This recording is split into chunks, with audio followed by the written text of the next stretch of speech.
Hello, everyone. Welcome to Sacred Garden Yoga. I am Cindy Ola, and we have the beautiful Jen Pisano back.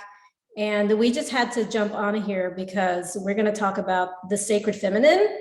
We're talking specifically today about Venus and Friday and whatever other sacred feminine energies want to come in today. This is today, what's today? Wednesday. But we'll be dropping the video on Friday on the day of the goddess because it seems like she has a lot to say. Just in us talking about Venus and talking about the sacred feminine, this is the way she pops up, right? Jen, I know you were having some experiences here just recently, just in simply mentioning their name. Oh yeah, just us having general conversations and then, getting ready for my next book and looking for artwork and had a conversation with a brand new artist. She knows nothing about me. I know nothing about her.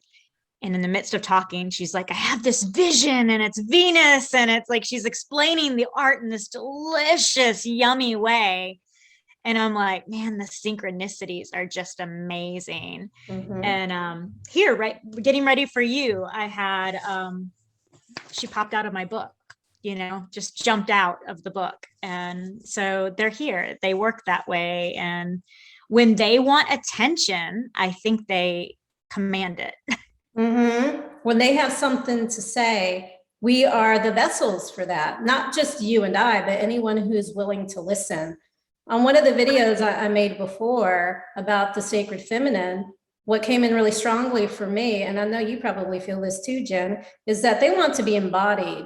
They don't want to be ghosts anymore, where you simply pray to them on your altar and have an experience of them being out there. They want to be embodied and they want to live through us. And that's how the energy of the sacred feminine works. The other thing I wanted to talk about just briefly too is this idea of how spirit moves through me. And I think it moves through you in the same way too, Jen, that spirit shapeshifts. It doesn't just always come in as one form, as one like God in the sky. Now, sometimes it might come in very masculine that way, but other times spirit shapeshifts into Venus or into Aphrodite, into Mary Magdalene, into Kali, into Zeus. If we're working with, it's all of the things. It's what we're. Puberty. For me, it's what needs to come forward, and it is we're being invited. I think they choose us, not so much we choose them. Mm-hmm. Even though sometimes we're seeking that information, I think by divine intervention, they've still chosen us, mm-hmm. and they're trying to help us come back into that divine essence of wholeness. Mm-hmm. And to me, it's always an invitation. It's an invitation to look at something that I have put off for too long, to heal something that's ready to go to the next layer of depth. But there's always a reason, and the synchronicities will keep happening and happening and happening until you can't ignore it anymore. Mm-mm. No. Well, your soul is calling for a bigger expression. Yeah, your soul knows what your soul knows, mm-hmm. and it's going to continue to nudge you. And to me, they're divine clues, mm-hmm. these little divine clues. And when you start picking them up and following or pulling that golden thread, you get closer and closer to the destination that they need you to be at, to be fully expressed, to step into the next level of embodiment.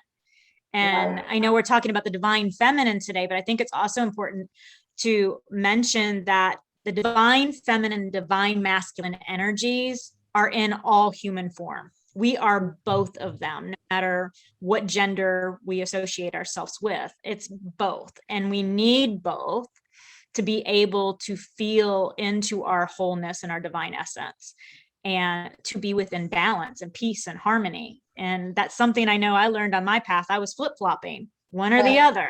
And that doesn't work. It just is unnecessary suffering. Oh, absolutely. It's just because we're talking about the divine feminine or the sacred feminine, and even though she may be coming in strongly at times, it doesn't mean that the masculine is less than. No. I think sometimes it might come across that way, especially with the rise of the energy of the divine feminine. that there's a lot of like this patriarchy sucks kind of a thing. No, actually, I think it's quite the opposite. I think that the divine masculine energy is even more needed when the divine feminine is coming in so strong, because she needs that protection, that structure, and that security to do the sacred work that she's coming in to do. Exactly. And that divine feminine energy is going to be calling upon that divine masculine to do just that. Exactly. Yeah. Well, we wanted to talk today specifically about the energies of Venus and Aphrodite, Freya. These goddesses, Lakshmi would be the Hindu interpretation of these particular goddesses. And I think the part of the reason why Venus / Aphrodite, these are coming in so strong, at least for me, it had to do with pleasure. And that's what I need. That's the teachings and the information that I need for myself, is to invite in more pleasure into my life, because, hey, you know, we all need it. And I think it's one of those things that sometimes we put on the back burner. We get so busy with life. We get so busy with kids or running businesses or all of the above. Exactly. That we put pleasure on the back end as a thing that's not important. But what I'm realizing with this teaching that's coming through Venus is that pleasure ties us also into our sense of abundance. And that yummy kind of a feeling, because there's a certain energy, for instance, to joy and happiness. And it's a beautiful feeling, and that's kind of up here. But if you think about pleasure takes you down, and it feels more sensational in the body. But pleasure is also one of those ideas that I think has been demonized in a way. When it depends what part of pleasure we're talking about, right? Because the sacred feminine used to delight in the Shakti mysteries. That was the teachings, and it was holy. Exactly. You know? So there was that sexual essence to it, and our nectar was this wisdom that would come through that. It was adorned and it was sacred. But then there's the pleasures, there's simple pleasures that I think that women and men deny themselves all the time. So sometimes the divine feminine will come in for pleasure, and it's not sexual or sensational. It's simple. It could be just experiencing beauty and time and just the simple pleasures that we have as being embodied on this earth. And the enrichment that comes from that too. A lot of times I think we seek for this feeling of enrichment or fulfillment, but we displace it every now and again. Outside of ourselves. Of ourselves, or we disconnect with just that pure creative energy that comes from that same area of the body. That for me, it's that inner muse tied with pleasure. Like your creative center, your second energy center, that's your creative center, but it's also your pleasure center. And I think there's, an obvious connection. It's connected. Right. Yes. And for me, that whole space, when we're cleansed and we're clear, coming back home to ourselves, so to speak, it opens up the channels of creativity, of sensuality, of birthing things into form. And that's how she works through me as a writer, as an ex-dancer, as a creatrix. That is so important to me, to keep that area cleansed and clear and as an open to receive and birth through. And to me, that is birthing anything. It could be art or music or poetry or whatever it is that you desire, those things that we're trying to manifest into form. It comes from this energetic core, this energetic womb space, which was so big in priestess teachings and with the Magdalene teaching. She was a womb priestess. And how, you said opening up to receiving. That the receiving comes from knowing that you also deserve this pleasure. Why has pleasure been considered a nefarious thing? instead of a Shamed holy and a sacred experience? You know, that's a good question to ask. And I think part of that has to do with how connected we stay with ourselves and with spirit.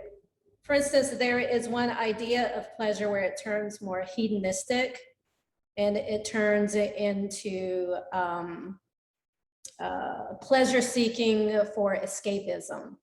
Right. It's again going back outside of your body, right? But if you're coming from within and you're with your divine core, your divine essence, it is ecstatic living, and it is divine, and it is holy, and it is sacred. Yes, and I think we need to take pleasure out of that box of something that is bad or unholy or not necessary, because when we take the pleasure, that sense of pleasure out of our lives, we literally dry up.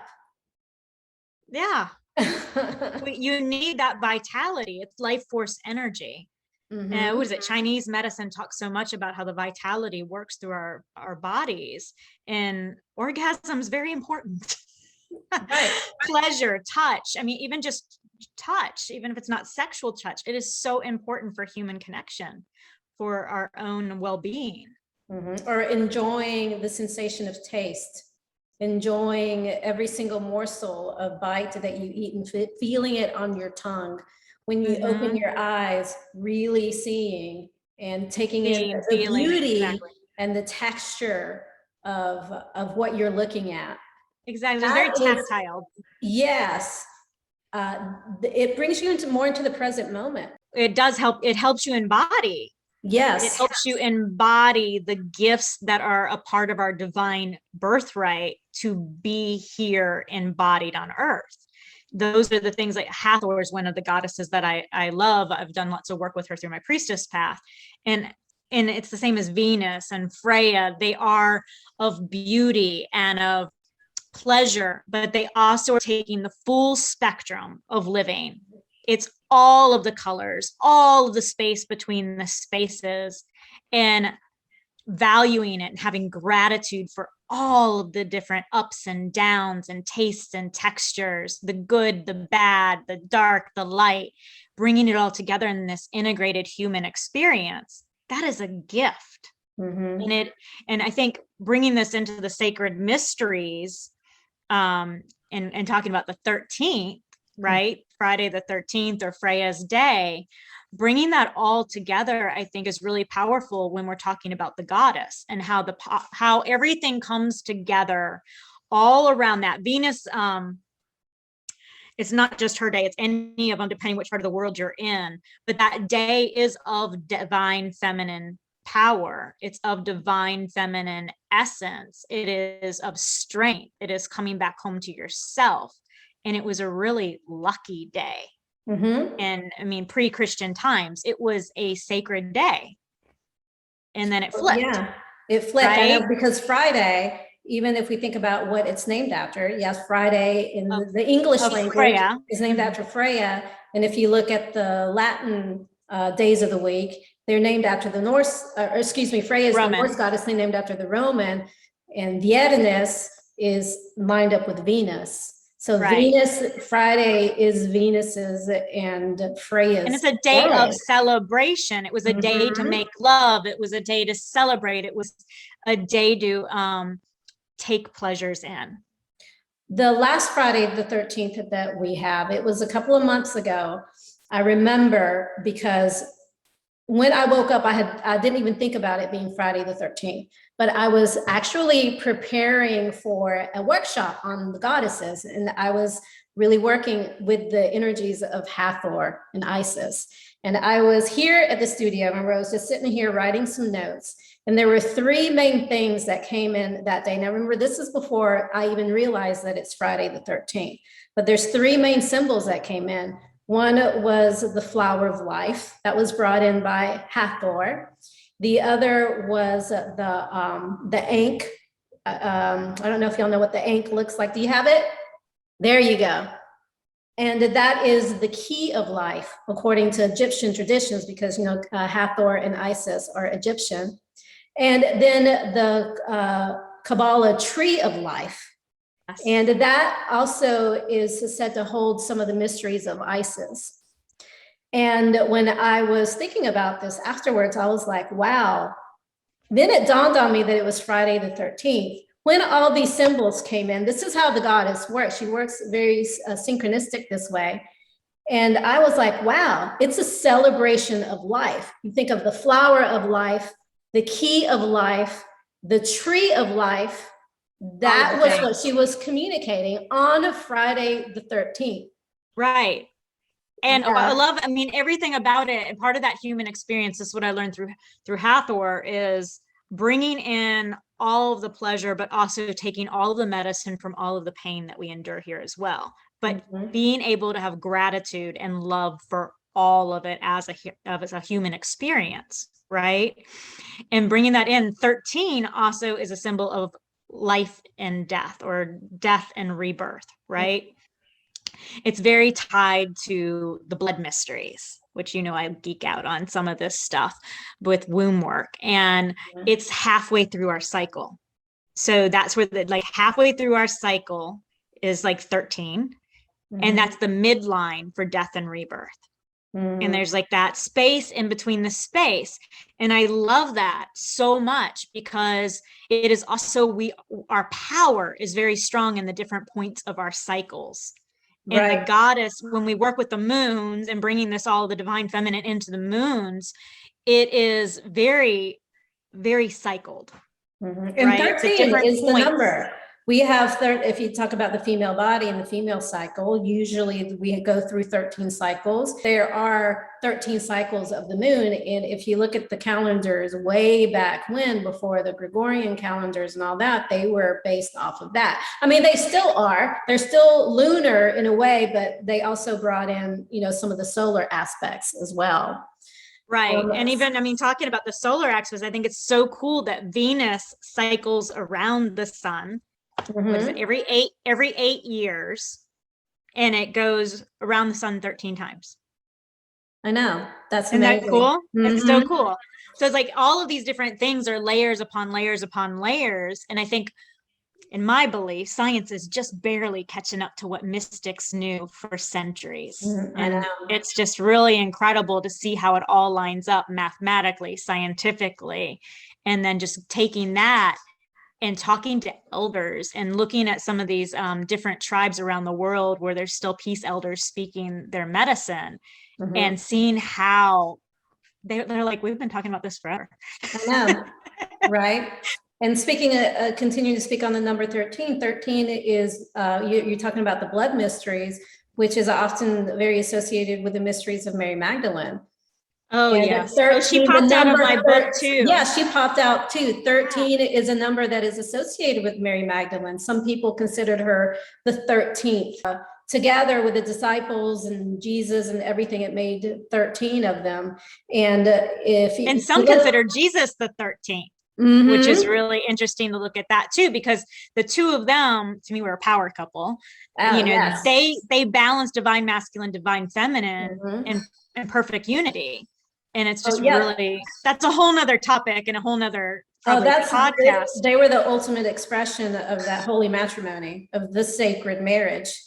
Yes. Of the sacred feminine energy and the divine masculine coming together as a whole, when there's been this kind of battle between the feminine and the masculine. And it's like Mary Magdalene and Jesus, they made up. It's like the sacred feminine and there wasn't that fight or that battle for power or any of these things that we tend to have been. It got pulled out of our sacred text, but it's still in the sacred texts around the world, which is really beautiful to have people going out and finding their own truth. So what resonates with them, and really becoming more authentic in their own message of what their belief system is. And there's no right or wrong. It's just what's right for you. And I think that's important for people to realize. Like, I'm constantly evolving. I am a truth seeker at heart. I'm just always just looking and delving in and trusting those divine clues and just following that wisdom, whether it be the divine wisdom that's coming in from the feminine, the masculine, my spirit guides, my animals, my helpers.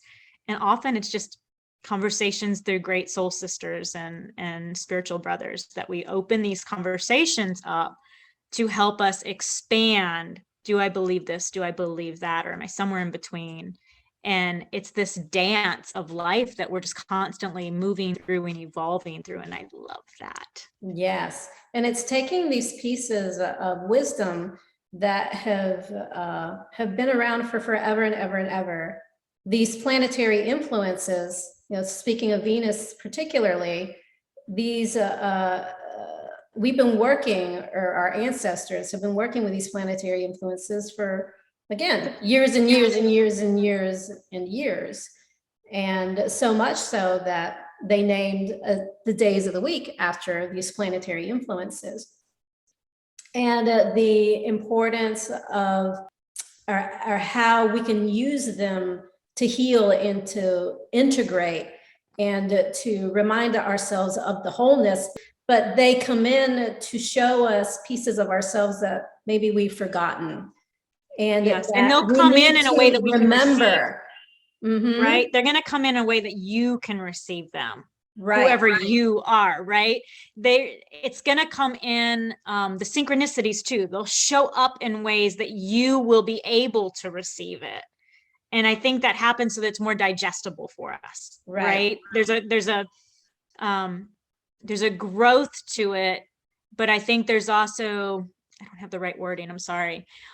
When it comes in, it's not like this, although it can be, like Hallie came in hard and strong for me, but generally it's more subtle. It's these subtle clues first, and then the nudges get a little stronger.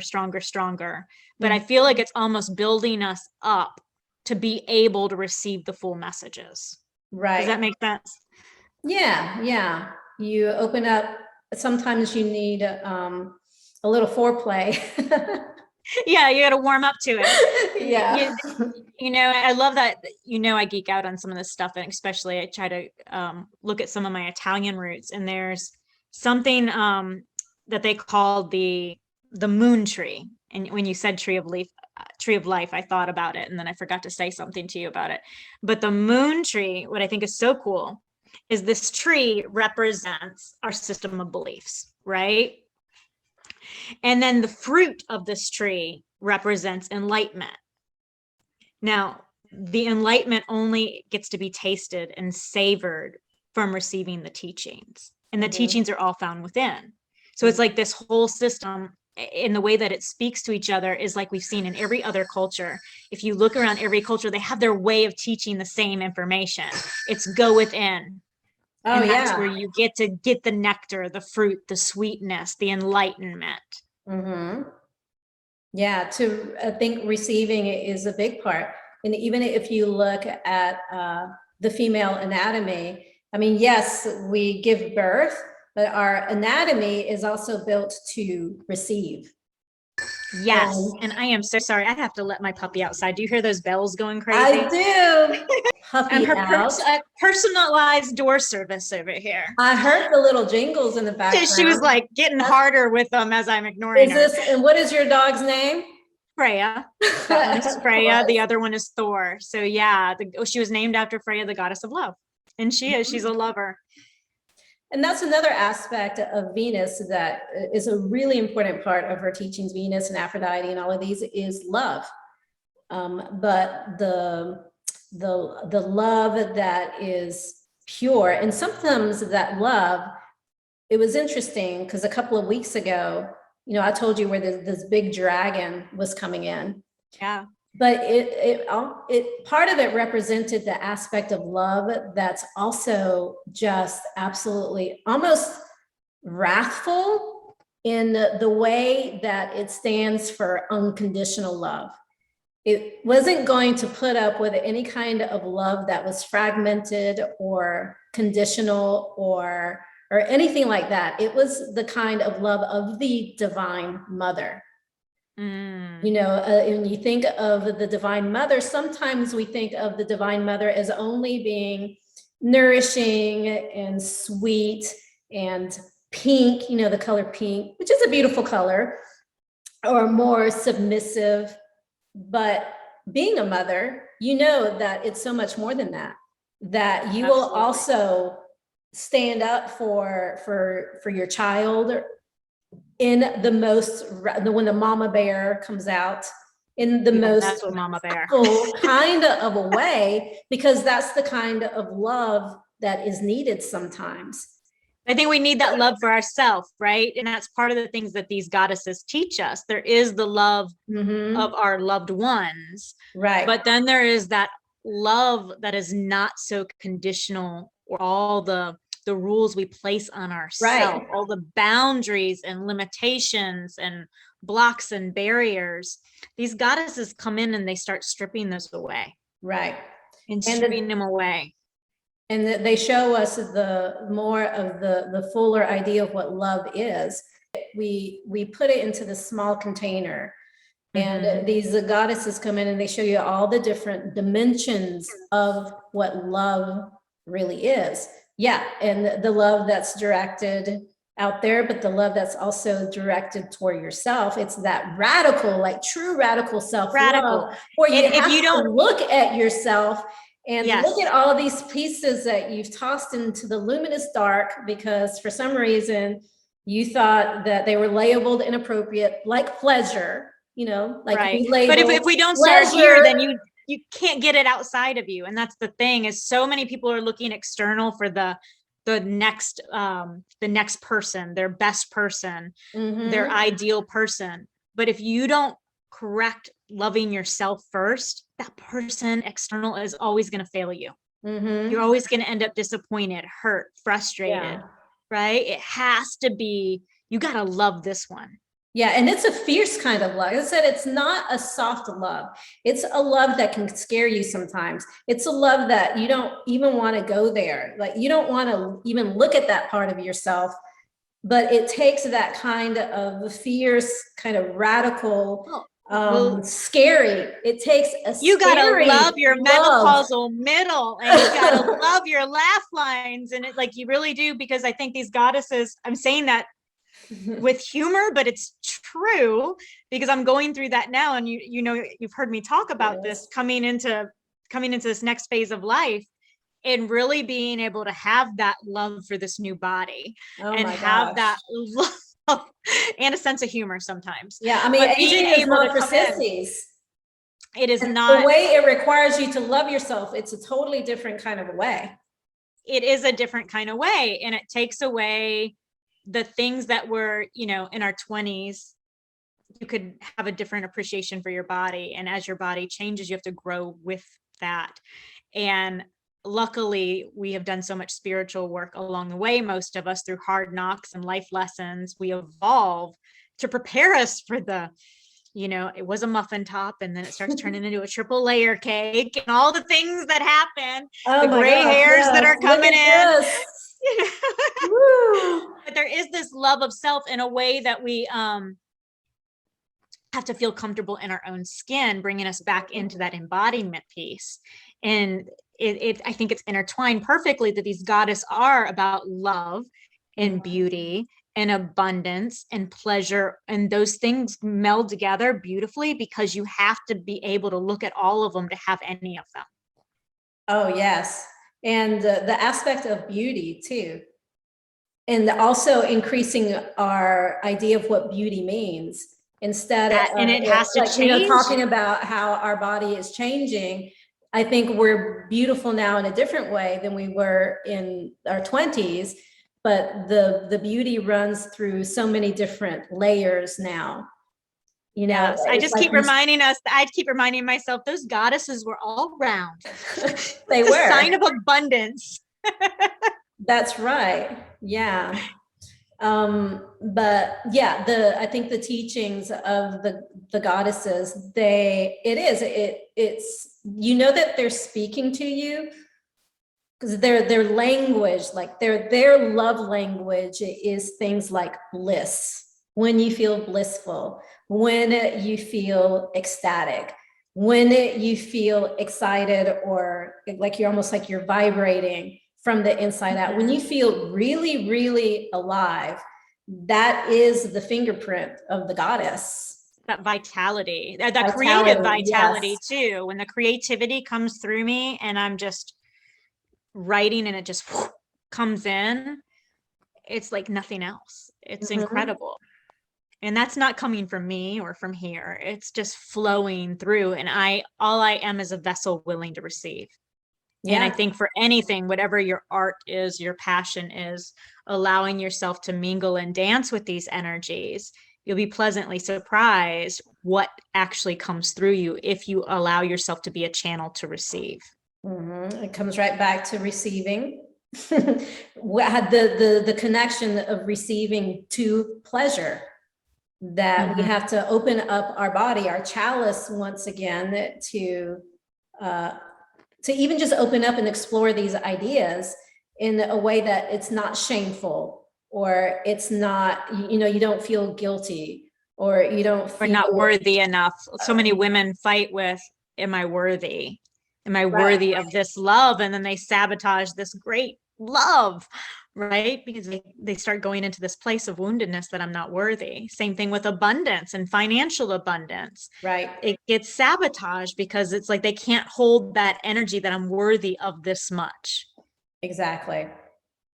And the goddess comes in, the sacred, the divine feminine, all her many forms to remind us of that, because I think we need the reminder over and over and over and over again, or we need the lessons to come in a different kind of way, in a way that we can understand it for that moment, in the way that we can receive it, so that we can take in the bigger lesson. But in essence, she, capital S, she wants us to love life, to enjoy life, to experience the pleasure, and to not see all that as nefarious, to just like truly experience all the magnificence that this embodiment and this celebration gives us. Like, yes, to me it's celebration of light, and for me, to celebrate yourself too. Yes, and all the small things. So that's a big part of even my personal practice, and what I do with people in my little world here is like everything is a celebration. I do it with my son. It's dance, do a happy dance, allow yourself to feel alive and proud of yourself, even for the small steps. Because what that does is when we celebrate whatever small check that rolls in or whatever it may be, then that brings in this vibration. One, we've received. Two, we've celebrated in gratitude, and that lifts vibration and it creates more. We become a magnet for more. We start attracting more instead of chasing after something. We start attracting. Right. And it's a totally different feeling. It puts us, I think Venus is and Aphrodite and all of these goddesses, they have a flow about them. It's not about the hustle and the grind. It is this flow of life. And it is that is part of the beauty for me, is balancing out everything with the divine masculine, divine feminine, so that it is this beautiful dance that ebbs and flows instead of feeling like you're fighting against life. Instead, you're receiving it. They're magnetic. And that they're seductive. Sometimes we think of the art of seduction and you're manipulating, but the goddesses are seductive in a subtle way, in that they are so confident in themselves. They don't have even a glitch of self-doubt. That confidence in itself is magnetic. That's the magnetic, and it's not even a seduction tactic. It's just it's not a tactic, but that's what like true, pure, sacred kind of seduction is. It's not a manipulative kind. It's a kind where you're standing so much in your light, in your power, that people can't help to look at you and say, "Ooh, what's she got going on?" Well, yeah, a lot of it is that it's bringing in that vitality, because when you're anchored into your power, you have limitless flow of vitality, and that energy is contagious, and people want that. I mean, people do, they're attracted to it. People can't take their eyes off that. Right, exactly. So many people are walking around like heads on sticks, just going through the motions. And when you see somebody so full of love and light and just vibrant, they light up the room, you feel it. It's something that you can palpate. You can feel their energy passing you. why do you think so many people or so many women are afraid of this? The collective is afraid of this aspect of the sacred feminine, which is confident and magnetic and vital and alive. And but there's a lot of people that are threatened. That might be a better word. Even women to women, a woman might be even sometimes threatened by another woman who holds I think so much of that is ancestral. But there's ancestral wounding of that, of where it wasn't allowed, where that would have gotten you burned. Right. You couldn't come through town vibrant and all eyes upon you. You had to hide, right? Or through our lineage, that wasn't ladylike. Don't brag, don't boast, don't be too seen, don't get too big for your britches. All of the external programming that's been picked up, that's in the blood and bones, and that it doesn't have to stay. No. Command it be gone anytime anybody's ready. But it is something that we need to clean up. And the reason you clean it up is, one, because you'll live a most magical life ever. But two, then you're cleaning it up for the lineage that's coming through your lines, for our kids and grandkids and our unborn, whatever, down the lineage. You're cleaning that up, cleaning that up, cleaning that up.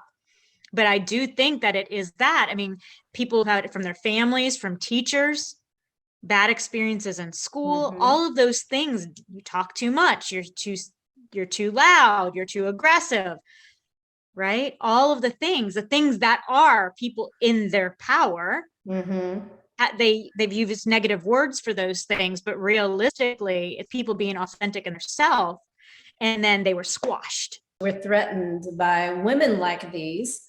And we would burn them, or we would, I don't know, call them harlots or whatever, even though they weren't doing anything promiscuous. They were just simply showing up as fully themselves.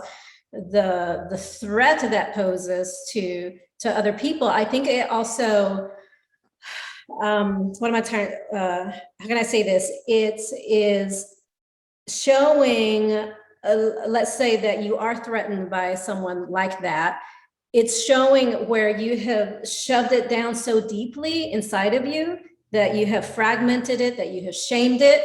It becomes like the shadow, right? It becomes a shadow piece, so that when you see someone else that is fully expressed, it reminds you that you're not fully expressed, and it feels like a threat.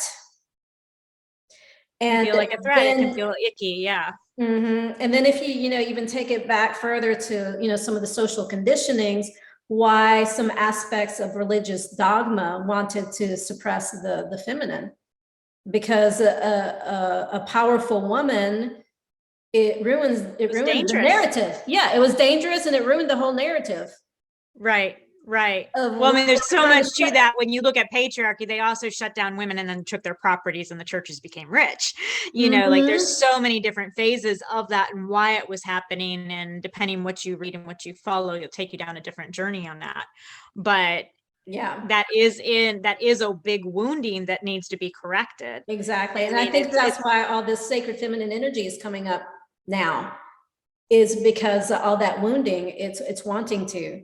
For the ascension, for the movement, for us moving into this new earth timeline, part of that is reclaiming and healing those misunderstandings, those misconceptions, the misteachings, the wounds. And as that comes, it's going to heal the mother wound and the sister wound and all of the stuff that so that you're not triggered. Instead, you're celebrating the woman who's fully in her power. You're not offended by her or triggered by her. Instead, you're like, let's hang out. Right. Exactly. Let's have coffee. Right. And that's so important. And then that also goes on to Mother Earth too, because she's the ultimate of the sacred feminine. As we heal, she heals. Right. That's what I'm saying. Right. Yeah. So it's some good stuff. And but that is when you reflect upon these energies of Venus, of Aphrodite, these are the questions that they ask of you.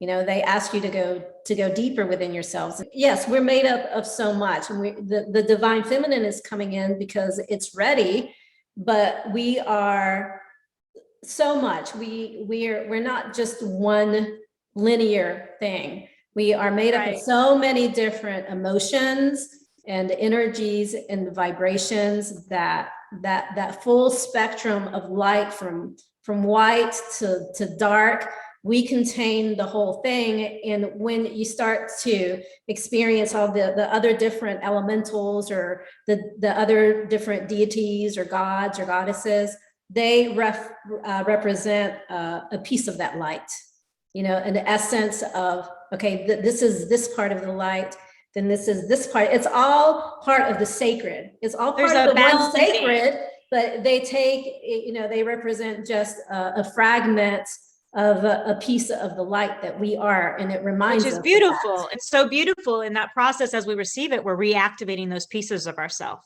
Right. Reactivating. The divine masculine is healing the feminine is healing the masculine, and both in, because we're all of it. We're all both and. Yeah. And it comes in, and with each step forward of our trust, we're becoming more and more whole. And I don't mean that we are broken, because I think we are exactly where we need to be at the exact moment we need to be there. But with each next step, you start having this self-awareness and this magic.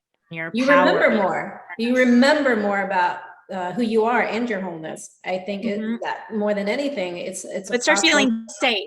I think it feels safe. I think it's always been there.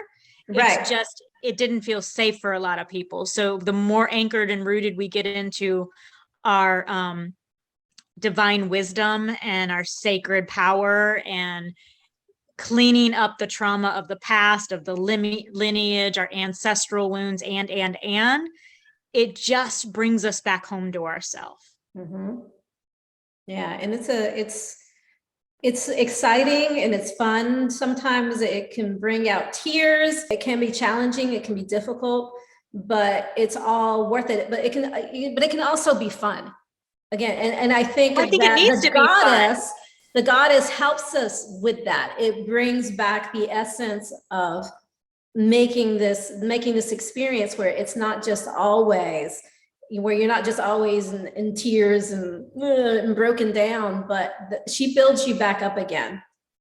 And it can be both at the same time. I think there's old ways of, there's all kinds of ways to getting to the same results, but so many people try to go down and stay down.